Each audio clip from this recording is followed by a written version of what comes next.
Yes, again, alright mga minamahal, Alicia ninyo, nagbabalik muli para sa ating panibagong video. So, si Sara Duterte mismo, umamin sa mainstream media, dinagdagan niya pa talaga yung kanyang problema, no? Oo, mga minamahal, dinagdagan niya pa yung kanyang problema. Ngayon, ano yung nangyari? Sinabi niya na hindi niya sinabi kay Digong nyo yung kalagayan niya sa impeachment. Bakit? Natatakot ka ba, VP Sara? Natatakot ka ba sa sitwasyon mo? Dahil ano yung sabi ng ama mo? Meron lang isang mapatunayan si Trillanes tungkol sa mga bank account, bank records na yan. Oo. Maggaganon daw si Digong, tapos pagre-resigning niya si Sara. Natatakot ka ba na malaman yon ng ama mo na yon yung katotohanan na meron na ngang napatunayan? Sorry. Inom tayo tubig.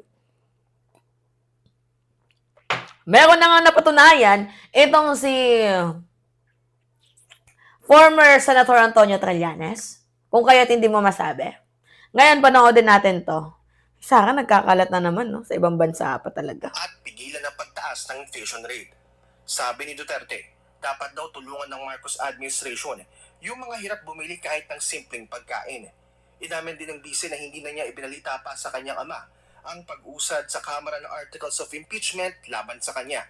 Pangamba kasi ng bise, mas lalo lamang mag-iisip sa dating Pangulong Rodrigo Duterte sa loob ng kanyang detention center. Dapat ang alam lang niya ay yung mga happy na mga bagay, lalo pati nag-iisip tayo na baka nga dyan siya bawian ng buhay sa loob, no? Dyan siya mamamatay sa loob. Uy, actually, wala kaming iniisip na ganyan, ha? Ikaw lang may isip niyan. Ang iniisip namin, dapat itong si former President Rodrigo Roa Duterte mabuhay pa ng matagal. Nang sa gayon, mapanagot niya ang kanyang mga ginawang kasalanan sa ating mga kababayang Pilipino. Did you really get the point? Ha?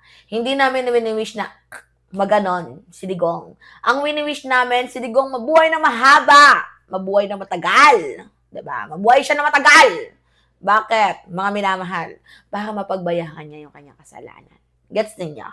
Continue. Ng detention. So dapat yung maalala niya at naiisip niya ay yung mga masasayang bagay, hindi yung mga kalukuhan, korupsyon at abuso ng mga congressman at iba pang politiko. Tila natutuwa naman si VP Sara kina Congressman Leandro Leviste at Kiko Barsaga na anyay katulad niya ng sentimiento sa pamahalaan. Pero pagdating sa impeachment case sa kanya kinakaharap, tinawag ng bise na gawa-gawa lang ito ng ilang mga kongresista. Unang-una kasi sa politika, ganyan talaga yan, no? Sabi ko nga, presumptive candidate na ako. Style ng karamihan o maraming mga politiko ay you paint your enemy black so that you appear white. Hirit ni ACT Teacher Representative Antonio Tino, kahit ano pa man ang yakusan ni VP Sara, wala na siyang magagawa dahil dumating na raw ang oras na may impeach na siya. Ito'y matapos sabihin ni Duterte na kung may impeachment siya, sinulat na raw ito ng Diyos. Siguro yun ang ibig sabihin nun na talagang hindi niya na matatakasan ang impeachment, lalo pa at napakalakas ng ebidensyang lumabas dito pa lang sa House, what more sa Senate. Dagdag pa ni Quino, posible na binabasa na raw ng Senado kung gaano kalakas si VP Sara sa darating na eleksyon habang hinihintay ang pag-transmit ng Articles of Impeachment. Samantala, wala pang sagot ang Budget Department sa alegasyon ni VP Sara na wala na raw pondo ang gobyerno, kaya tiyatanong na umano ang savings ng kanyang opisina. Para sa agenda, Ched Gatchalian. Tinatanong ng savings ng kanyang opisina, tindi ni Sara Duterte, no? Takot lang talaga siyang malaman ng totoo ni former President Duterte kung kaya't nagkakaganyan siya. May pera ang bansang Pilipinas, ninakaw mo nga lang.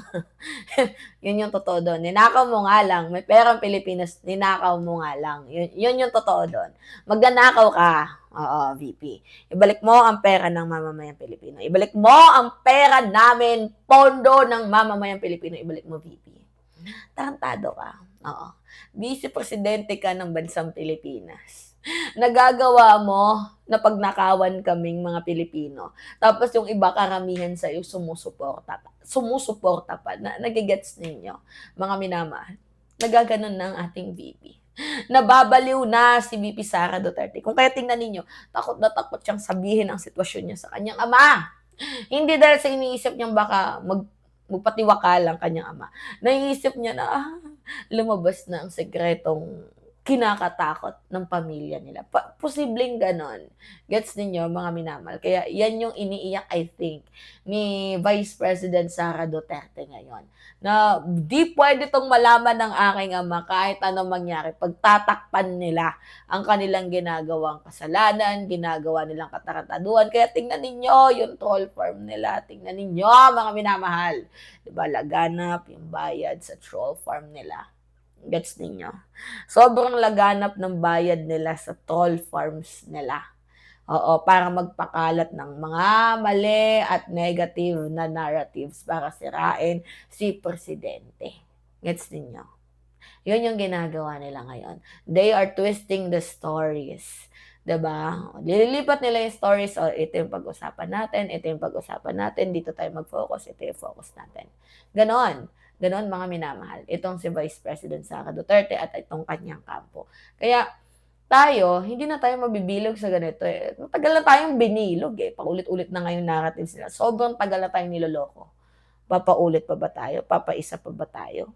Matagal na tayong niloloko, papaisa pa ba tayo? Gets ninyo mga minamahal? Siyempre hindi. Hindi na tayo papaisa doon. Niloko na nga tayo eh. Tapos papaisa pa tayo. 'Di ba? Gets ninyo? Natututo na ang Pilipino sa mga kabalbalan, katarantaduhan na ginagawa ng kampo ni Vice President Sara Duterte. Lalo pat noon, dominant yung troll farm nila. Galing nga eh, 'di ba? Doon nila na-establish yung kanilang pangalan sa troll farms. Which is, wow, sana all, my trolls. Wow, sana all may mga likes. Wow, sana all sunugan. 'Di ba? Gets ninyo mga minamahal. Pero tayo, sinasabi ko sa inyo, may mukha tayo. 'Di ba nakikita niyo 'tong mukha? Alicia Comments. 'Di ba? Alicia Comments. Tayo po, mga minamahal, ang taong sumusuporta ng tama sa ating presidente. 'Di ba? Anyway, totoong tao na sumusuporta at hindi trolls.